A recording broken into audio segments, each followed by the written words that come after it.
Bhagavate Vasudevaya. Om Namo Bhagavate Vasudevaya. Om Namo Bhagavate Vasudevaya.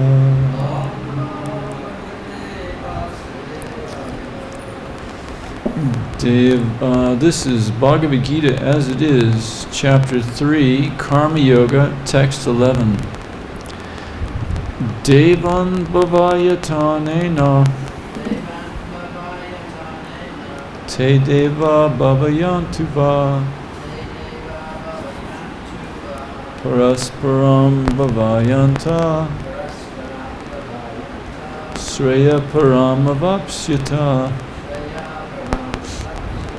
Devan, demigods, bhavayata, having pleased, anena, by this sacrifice, te, those, deva, demigods, bhavayantu, will please, va, you, parasparam, mutually, bhavayanta, pleasing one another, sreya, benediction, param, the supreme, avapsyata, you will achieve.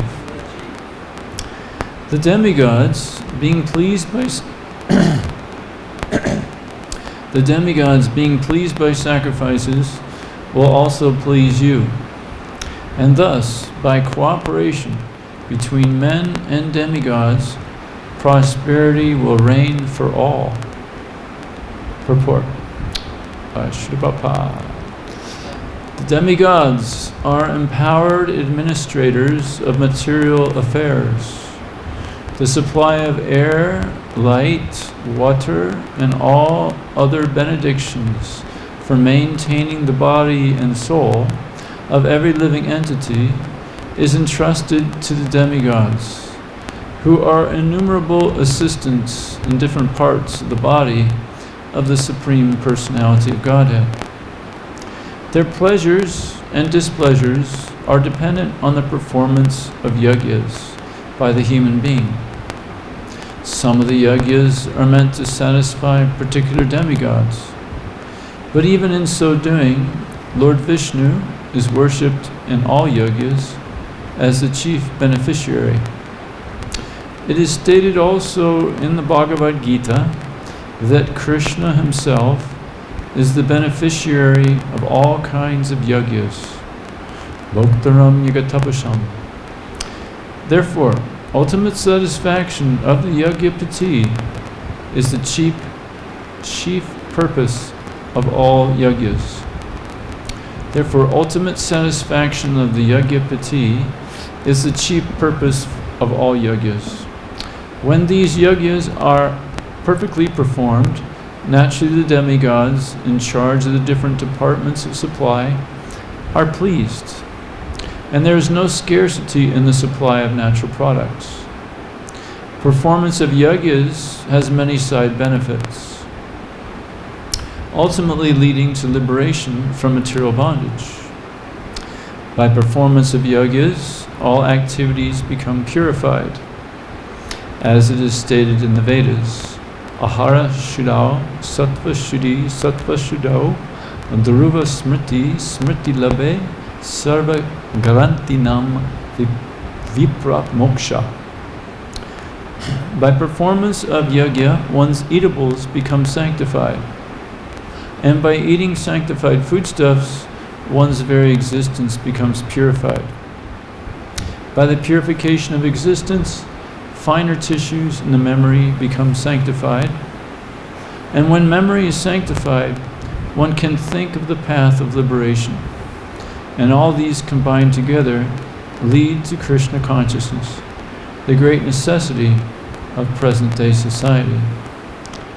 Om Jnanatimrandasya Jananjana Shalakya Chakshun Militamina Tasmai Shri Gurave Namah Shri Chaitanya Manobhishtam Stapitam Yena Bhutale Svayam Rupa Garamayam Dadati Svabharantadam Shri Krishna Chaitanya Prabhu Nityananda Shri Advaita Gadadhar Shri Vasari Gaura Bhakta Vrinda Hare Krishna Krishna Krishna Hare Hare Hare Rama Rama Rama Hare Hare. So thank you all for tolerating me ahead of schedule. It's nice to be in the company of very nice Vaishnavas. Thank you very much for your association. Translation repeated. The demigods, being pleased by sacrifices, will also please you, and thus, by cooperation between men and demigods, prosperity will reign for all. So I like the analogy that Maharaj was giving yesterday's class about this world being a machine, right? Just to reiterate one of the things he said, if you use the machine properly, you get the benefit. And if you don't, you might lose your hand or your life or whatever. So, yes, this world is made for a rectification program. Just like we have jails set up by the government. The jails are not run automatically. There's a government or a main person. It's one aspect of the government. Let's say you have a king in this government. You got a king who's in charge of all the departments, and one department is the prison department. And everybody that works in the prison, indirectly works for the king. So this material world is like that. Krishna being the Yagyapati, the Bhoktaram Yagatapasham Sarvaloka Maheshwaram Sirdam Sarvabhutam Nam Yatmam Shantamrichati. Person full conscious of me, knowing me to be the ultimate beneficiary of all sacrifices and austerities, the Supreme Lord of all planets and demigods, and the benefactor and well-wisher of all living entities, attains peace from the pangs of material misery. So this person, Sri Krishna, he is the source of everything. And these demigods are like parts of his body in a sense. Not literally. Parts. Demigods are universal, like workers in the government, in the jail cell. The jail cell just being one department amongst many departments. Brahma Samhita 5:44. Shrishti Stiti Pralaya Sadhana Shakti Reka Icheva Bhuvanani Babharti Durga Ischan Rupam Apyasacha Chestasesa Govindamani Purusham Tamaham Bhajami. Maya, the external energy of the Lord, is of the nature of the shadow of the Chit potency and is worshipped by people around the world as Durga, the creating, preserving, and destroying agency of this mundane world. This mundane world. This is not a nice place. It's a mundane place. Prisons are not designed to be nice places. It's a mundane place. There's no real happiness. It's a place for rectification. And that verse goes on to say, I adore the primeval Lord Govinda, by whose order Durga conducts herself. So it's important to note that this material world, the agency Durga behind this dimension, the prison house, is controlled and operated by Krishna. It's not independent, as the scientists say, that this is just happens by chance. We have Darwin's theory. Okay, there's some evolution, no problem, but the jiva inside the body is causing the evolution. I got a bug body now I'd like wings. It's not going on automatically. Krishna is in control of it. Okay, You want wings? All right. Now be a bug body with wings. Okay. It's not automatic. So, yeah. So God has to be in the picture. Otherwise you get this atheistic science program which doesn't add up when we pick it apart.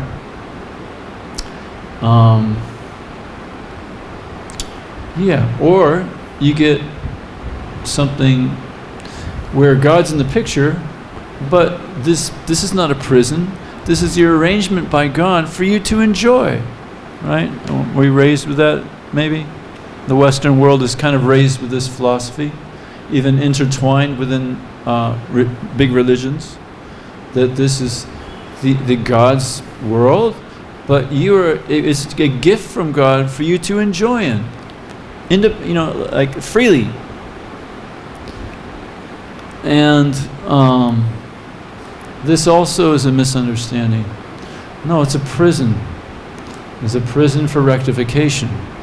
Without that understanding, then one thinks that this is a place to enjoy. And what can you enjoy here?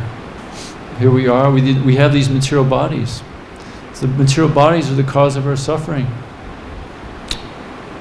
Even though one's been awarded a material body for sense gratification, it's the cause of our suffering. A nice verse says, therefore, I don't think an intelligent person knowing this will then continue in the acts of sense gratification, which will perpetually give one a material body, birth after birth. And it's the cause of our suffering. Especially when you get older, things start breaking down. It's just a matter of time before some organ goes out. What's it going to be? The heart, the liver, maybe kidney. What's going to go out? It's just a matter of time. So what's there to enjoy? Foolish people might build a sandcastle on the beach, like the adult sees a child play with a sandcastle on the beach. And, kids having a lot of fun, and then when the wave comes and washes it away, he all cries. This is childish play. To try to enjoy in this material world, accumulate or whatever, for so-called enjoyment. This is child mentality. But the adult mentality is inquiring into the absolute truth. If one does not inquire into the spiritual values of life, one is defeated and is subjected to the miseries arising from ignorance. Yeah. So, that's Bhagavad-Gita 555. And it goes on to say, karma has its reactions. Either sinful or pious, still karma has its resultant actions.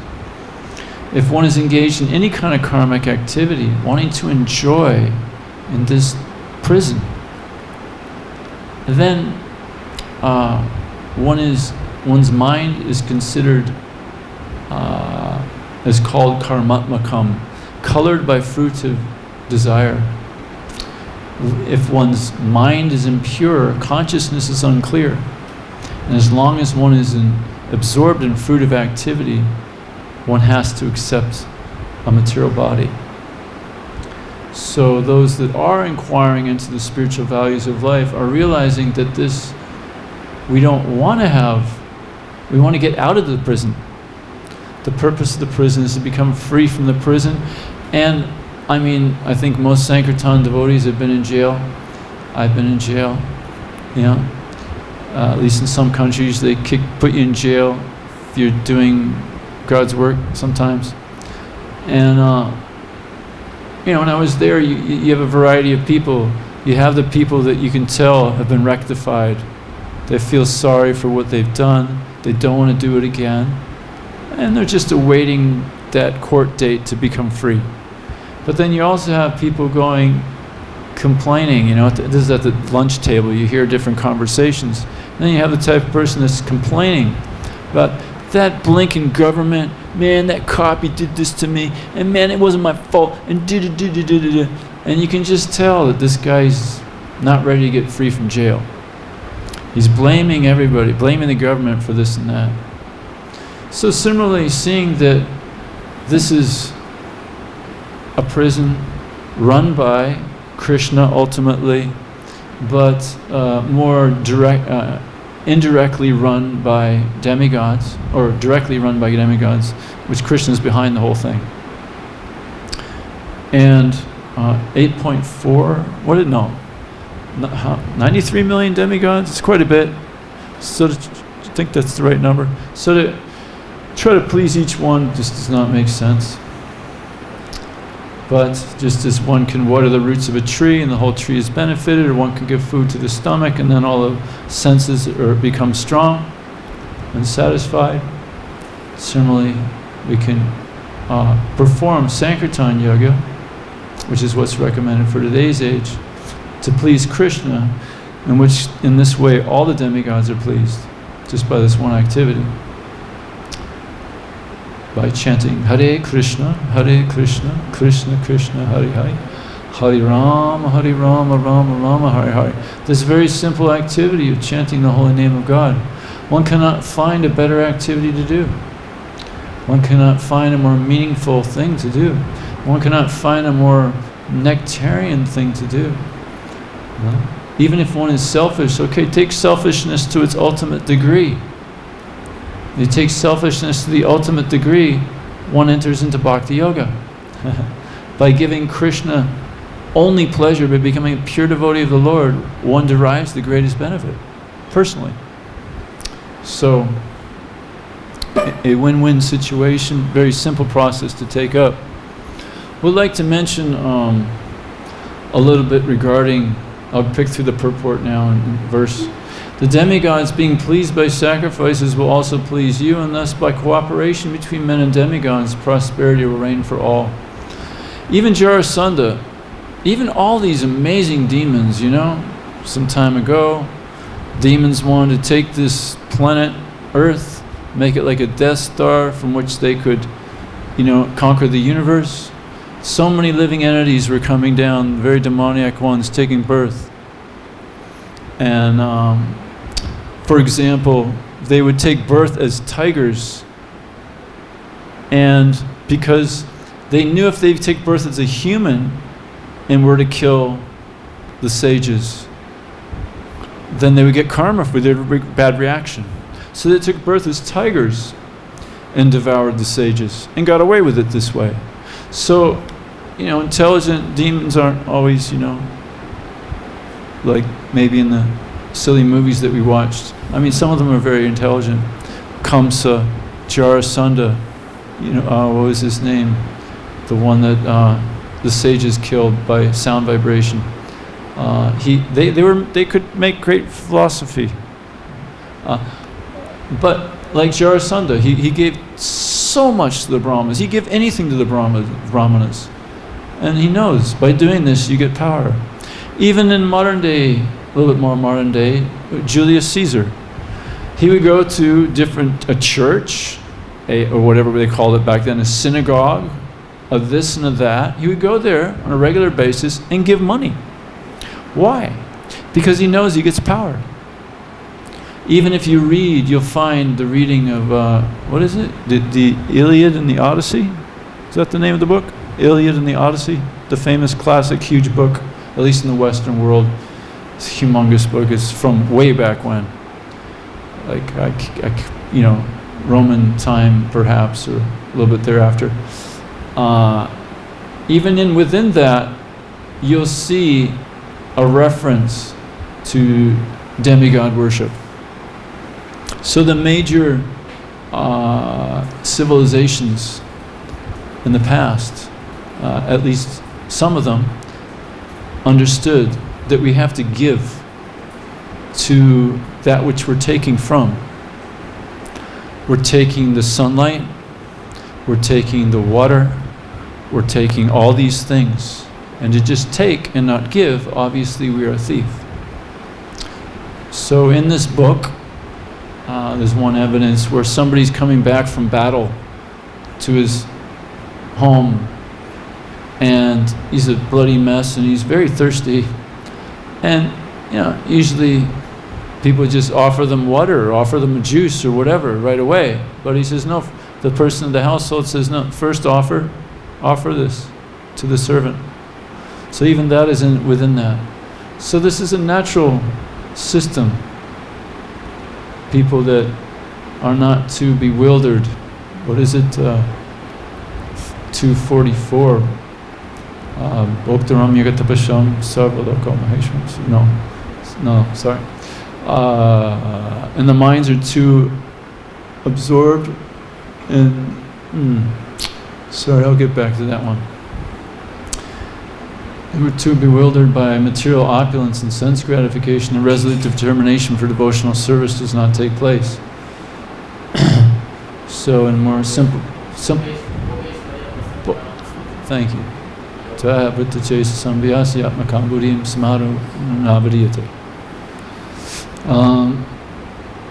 Yeah, so many civilizations in the past have recognized this principle.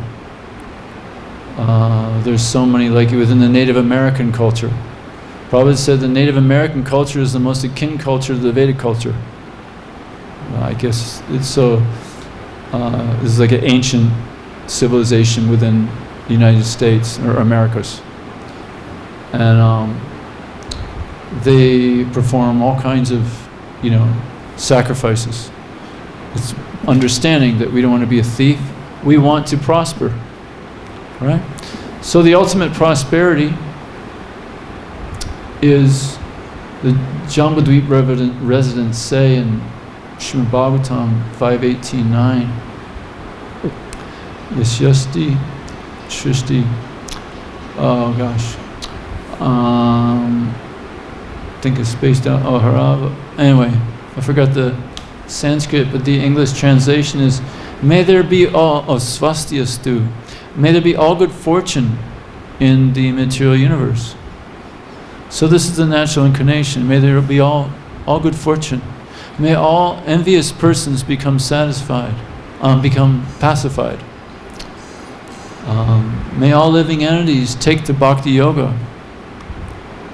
By doing so, they will think of each other's welfare and become peaceful. Therefore, I think it best that we all engage in the devotional service of the Supreme Transcendent, Sri Krishna, and always remain in thoughts of Him. This is the ultimate sacrifice, bhakti-yoga. So it should be recognized that just like there's a government program working here, even if you take away the Indian government, they shut down and it's just a free-for-all, you still have God's government going on, subtly happening, and there's reactions. You might get shackled by sex desire. You might be experiencing some severe physical illness because of what we've done perhaps in the past, some penalty. So everybody wants to prosper and have no problems and their sojourn back home to Godhead. So this verse is making it clear that we need to do this intelligently, apply ourselves appropriately, perform action that pleases Krishna ultimately. And we see that where people follow such activity, there is so much more peace and prosperity in the world.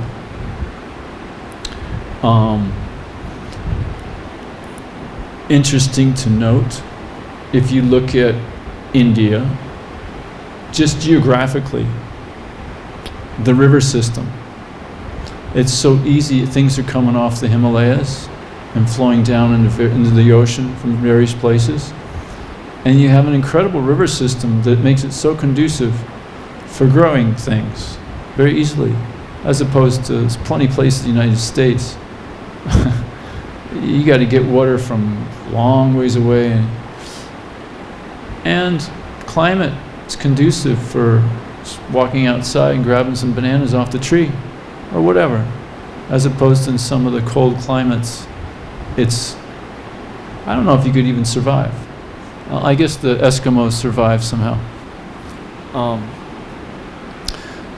But anyways, much more conducive. And Prabhupada made a comment, I've been told, or maybe I read it, where he said in New Vrindavan, which is a pretty cold climate in the United States, he says, yes, if you all take this very seriously, there'll be, mango trees growing, which can't grow there. But the climate would change. Like we see, and when Ramachandra was here, there was no death for those that didn't want it. Not to mention disease or old age. There was no death. If you didn't want to die, you didn't have to die. Everything was like provided in great, profuse. I mean, when Krishna in the Krishna book, what took place in the earth as far as prosperity and so forth was amazing. So this is just a byproduct of one proof. And I have a personal proof of this. Of course, I do experience this every day. But when I first joined, it was very clear to me. When I first joined, they put me to establish a farm. 7,000 feet up, New Mexico, with 1 or 2 other devotees. And it's just barren land. So I cleared the land, dig the trenches for the crops, and plant the seeds, and then the senior person in charge comes to the property, and I'm like, hey, I gotta water the seeds. He's like, no, before that, he came first to the property, and we were kind of in anxiety, we gotta work really hard to survive. It was my thinking, what I'm used to thinking.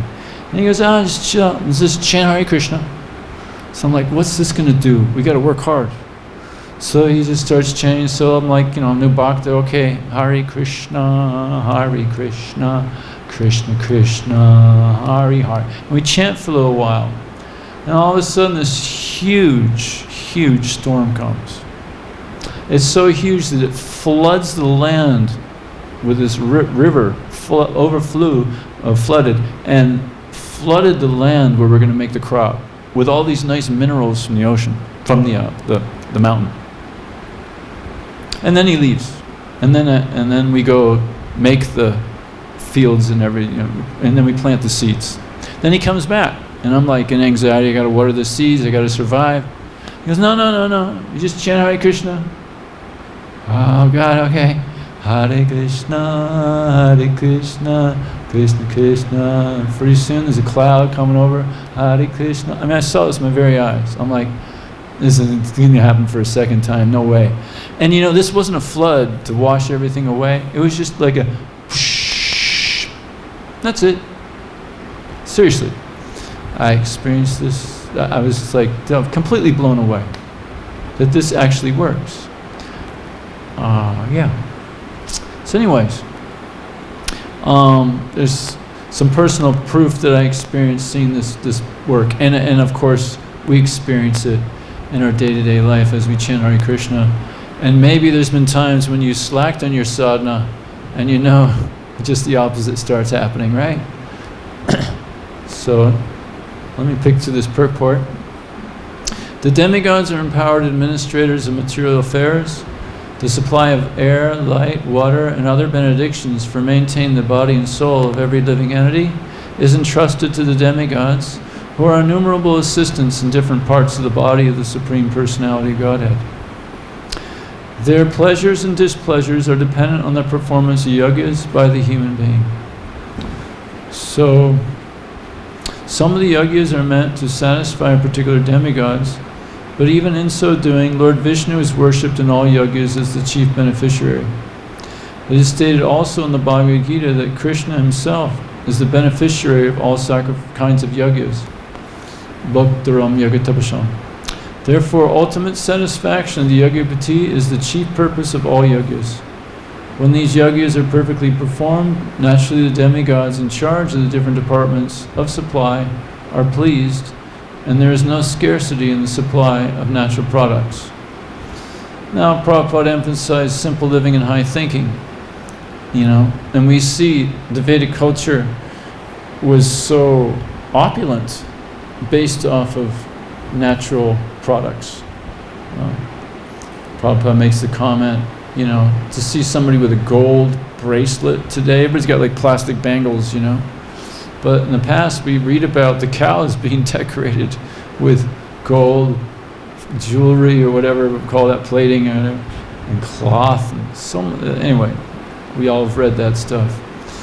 So, but the factory program, we can't eat the bolts, and it's not making anybody really happy. Maybe a few people become very wealthy, but the masses get seriously problems. For example, my father was an electrical engineer. Where he worked, the company tried to see when you work with that kind of work, the byproduct of all that electronic stuff is extremely poisonous, and you have to pay an enormous amount of money to have it properly discarded in a special situation. But this is Kali Yuga. To save money, they would dump it in a well, and the entire everybody lives off of well water. There's no rivers in that town. It's a big city, 1 million people. So the entire the well water basin all got severely contaminated, and probably just was not only him. Not him, but that company. But we see the result of this. To save, $200,000 in discarding it appropriately, every person has to buy a gallon of water at $1 a gallon, every other day. So for them saving 200,000 probably cost at least $1 billion for the inhabitants of that city over the course of 20 years or something like that. So, few might so-called succeed, but the universal government, Krishna's government, there's you can't get away with anything. So recognizing that we are dependent on Krishna. Actually, Prabhupada said the reason why we do Sankirtan, he said exactly these words, is to realize we're dependent on Krishna. That's why we do Sankirtan, to realize we're dependent on Krishna. To realize there's no independence here. We're always controlled. We have free will to be controlled by Krishna's internal energy or external energy. And that's the only thing we have free will about. But everything else is we're controlled. So, continuing with the purport. Performance of yagyas has many side benefits, ultimately leading to liberation from material bondage. By performance of yagyas, all activities become purified, as it is stated in the Vedas. Aha sharo sattva suri sattva sudao dhruva smriti smriti labhe sarvagrantinam vipram moksha. By performance of yagya, one's eatables become sanctified, right? I guess we got in a couple verses, yagya shanto muchate savakilbasa bhumjate tugam papa yebachatmam karna. Devotees of the Lord are released from all kinds of sins because they offered food first for sacrifice. Those who prepare food for personal sense gratification verily eat only sin. So, of course, devotees only accept prasadam. Because to take without offering, it's like to take without giving one is a thief. So even with eating, is a basic principle within Vaishnava lifestyle. By performance of yagya, one's eatables become sanctified. So, we are what we eat, right? If you eat only Krishna prasadam, your body becomes spiritualized. Can become free from diseases. So many benefits. And here Prabhupada is saying the other benefits, by purification of existence, finer tissues in the memory become sanctified. What's the name of that? I can't remember. Maybe it's Medasa. I don't know. Prabhupada describes that actually the brain becomes developed, and maybe he's referring to like a higher level of a brain. He doesn't say that people don't even have brains. I'm assuming that he's meaning this. By taking prasadam, actually this substance grows, that he's describing, to where we can actually think of these higher principles. And this is what's described here as well. And when memory is sanctified, one can think of the path of liberation. And all these combined together lead to Krishna consciousness, the great necessity of present-day society. So, obviously, without Krishna consciousness, we remain in Maya consciousness.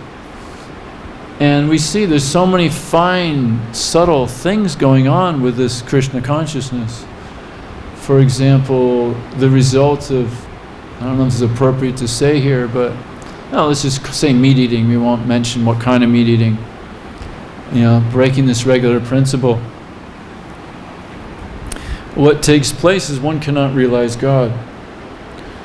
Prabhupada writes, or spoke, and it was written, you know, one cannot, as Prabhupada says, one cannot realize God by sinning. So there's a simple activity, right? Like in the days when the Muslims, well, let me put it this way. This is actually in the far history books with propagating Christianity. I think it's Iceland. There's a statue. I think I'm correct on that. There's a statue of a person who's considered a saint. So this so-called saint in spreading of Christianity, they knew that, you know, as long as you followed those regular principles, they couldn't control you. So, if you were a non-meat eater and they couldn't control you, then they would use you as an example. This is in the history books, and they would bring you into the middle of the open area where everybody hangs out. And if you refuse to eat meat, because once you eat meat, you can be controlled. Then they would put a funnel, you know, a metal funnel. They would light it, make it hot, put some milk in it, and take a poisonous viper. You don't want to eat meat? All right. And they'll put the poisonous viper in the hot funnel. It doesn't want to burn himself to death, so the viper goes inside into the stomach and eats himself out, and the person is killed in this way. So that person is considered a saint by propagating Christianity in this way. And it's not the real Christianity, of course. But anyway, rough situation back then in propagating Christianity. But they knew that if you could eat meat, they could control you. Right?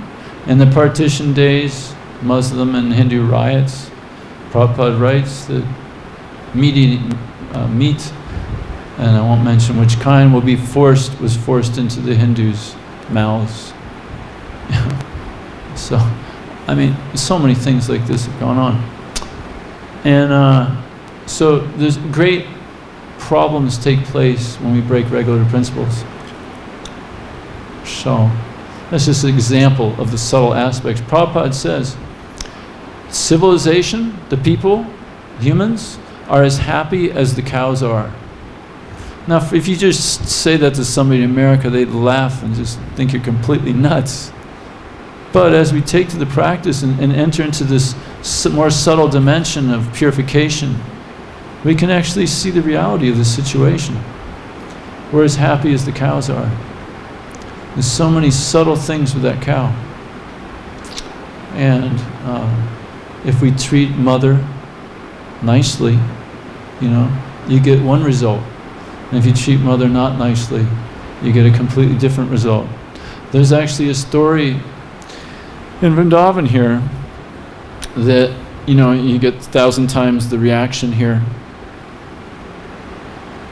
And one person, he was American, didn't understand. He was hungry, decided to eat a particular animal. I won't mention what kind, but we can kind of assume. And the villagers murdered him. They took pickaxes and killed him. So, here in Vrindavan. So, sample of, you know, what will happen if we use this machine of this material universe properly. We get one result. Improperly, we get a different result. So it behooves us to take time out to gain knowledge and share that knowledge with others, so people have an opportunity. This is like the user's manual of a very, very beneficial machine, but the machine can be very, very dangerous if we misuse it. I'll stop here and open up for questions. Any comments or questions? Sorry if maybe that was inappropriate regarding the discussion of that topic regarding Mother Cow.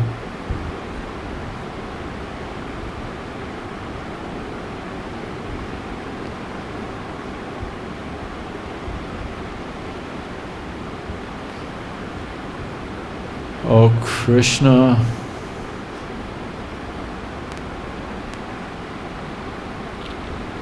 Any comments or questions? Yes, Prabhu. Oh, okay.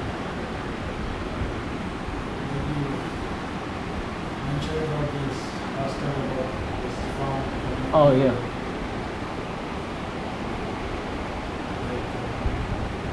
Prabhupada also quotes something like 50% of the work is not done by this farm.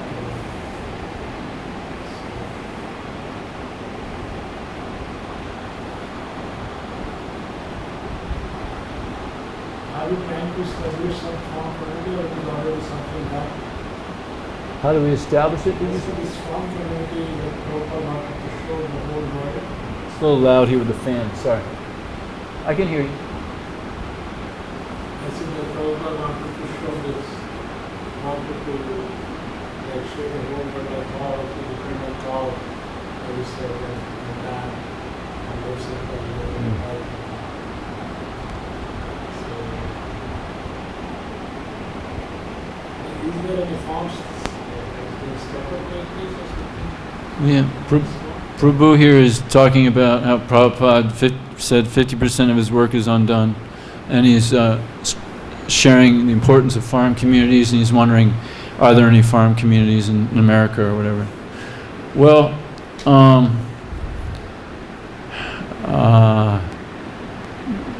no, not self-sufficient farms, and very little farming. There's many attempts, and many have failed, and there's many that started as that and turned into, different things. As far as I can think of, I can't think of one that's really functioning. It seems to be the theme is but there's been, with this corona thing and the radical amount of unemployment, Prabhupada said that we need these farms because in the future unemployment will become so high that people will come to us at the farms, and by the, I don't know how many, I thought he said something like millions, but like an enormous amount of people will join our farms, like by the, many's. So, and he says we must accept them, and we must engage them in work, and this way they will gradually take to Krishna consciousness. So that's what's going on all over the world, and this may be an impetus for us to, finally start something. Not to mention, it's just becoming more and more the most practical thing to do. You see the devotees aren't really so happy if they're working, a job, and, on Sundays they go to the temple or whatever. They're not as happy as they would be if they went to a farm and lived a more simple life and had more time to practice Krishna consciousness. So, the general theme is if you want to preach, okay, go ahead into the city, wherever the people are, and preach away. But if you're not, better to live on the farm. And to show a good example. This simple living and high thinking. Right? The farm, you don't have to work so hard. You have time to chant, so many other things, live a more natural life. People are happier. I don't know if that helped to answer your question or your concern. Is that okay? What?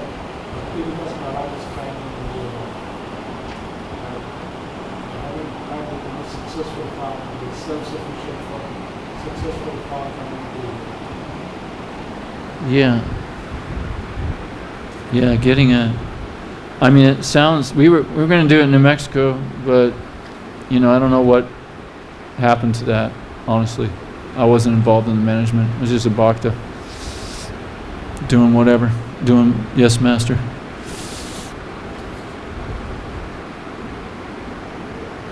Prabhuji, you have a great many years of wisdom and knowledge base, strict adherence, staunch spiritual life.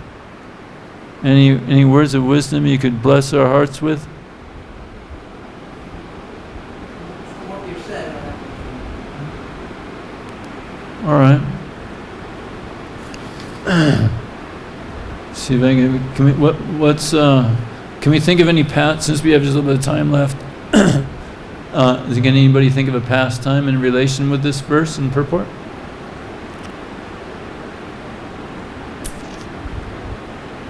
I think of Jarasandha, he worked really hard at following these principles, giving to the brahmanas. So many. Ravana was a great worshipper of Lord Shiva, right? Pleasing the demigod very much. And so many things, like so many examples of this, where they prospered like anything. Incredible prosperity by following these basic principles, but they didn't want Krishna in the picture. So eventually that program gets messed up. As we read about the divine and demoniac cultures, bewildered by false ego, strength, pride. I mean, they get strong. They can get very strong by following this basic principle. Like Caesar, very powerful. Pride, but one thinks one doesn't get the ultimate result, which is humility. We need to be humble to re-enter the kingdom of God. So they become proud. I am the owner of this. This is mine. This aham mameti becomes manifest. They think in terms of I and mine. This contamination. If one worships the Krishna, then one gets free from this I and my mentality, that binding false ego that binds us, this material world. Bewildered by false ego, strength, pride, lust, and anger. They become angry very quickly when they're offended. Whereas the devotee, worshipping Krishna by doing all this, but keeping Krishna at the center, Trinadapi Sunichana, Taropi Suhisnana, following this basic principle, wearing this around our neck, more humble than a blade of grass, more tolerant than a tree, giving all respect unto others, and not expecting and giving up false prestige. One doesn't have any false prestige. One at least shouldn't, or it goes away at least. What do we have to be falsely proud about? I mean, we're fool number one. We left the spiritual world to try to enjoy separate from Krishna. Now we're trying to go back and become Krishna conscious.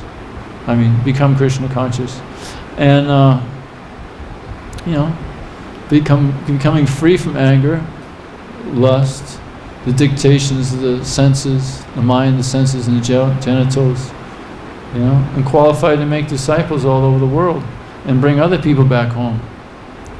And the demons become envious of the Supreme Personality of Godhead, whereas devotees are developing pure love for Krishna. Demons are situated, Krishna is situated in their own bodies and the bodies of others, and they blaspheme against the real religion. Just like, who is Prithu's, I guess we call him father, I forgot his name, who was so demoniac that the Brahmanas killed him. King Vena, there we go. King Vena, applied this program very much, but then he shifted, I couldn't say he applied it so well, but the atheistic structure is, okay, yeah, you have to give to God, and then you can prosper, but now I am God. And if I am God, then you all have to now serve me, and by serving me. So it's like twisted mentality. And we see so many personalities that we just had, really, it sounds wonderful, but it's twisted. Just a little bit. So, those in the mode of ignorance, they see, you know, what is true is non-truth, and what is untruth is truth. So, we see this in the West, because so many people with varieties of religion are eating meat. They think this is from the devil. They really do. So many of them, and they'll right out say it. And they think that their cheating process is the real truth, real religion. Even though it doesn't add up, it does not add up. The saints don't say it. The gurus don't say it. Even if you pick apart their scriptures, it doesn't say it. But they accept. One atheist said that people in religions today are not seeking truth, they're seeking comfort. So, by